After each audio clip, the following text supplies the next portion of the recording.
Agent Maxine here. Alright, this is called fishing. Kinda.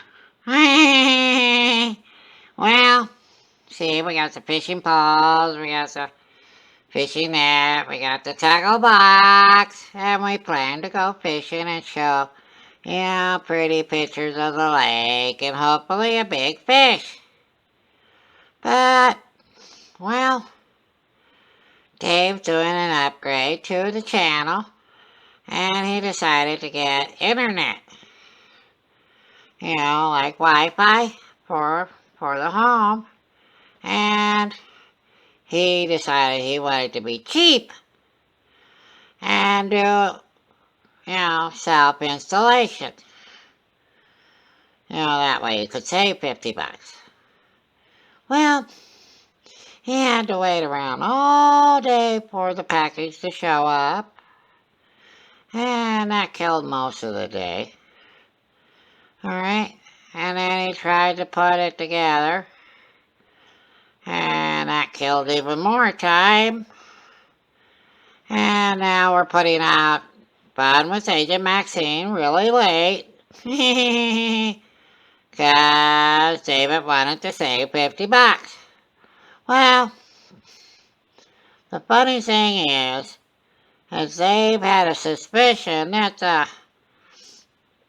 cable that is connected to this place has been shut off. Well, guess what? It didn't work.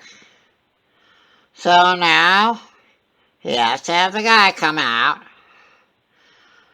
and reconnect the cable.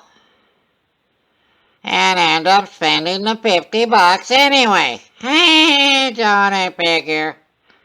Well, hopefully we'll get some pictures of the lake pretty soon. We're gonna go fishing. We're determined. We're gonna do it. Agent Maxine's gonna catch herself a big fish. One that's this big. Or at least as big as she is. We just hope David doesn't use us for bait. Well, we tried to have a lot of fun today. A lot of fun with Agent Maxine. So be sure to like, share, subscribe. And don't forget to hit the little bell because we're dingling. And help Dave out. He tried to go fishing. But he just ended up talking to a puppet.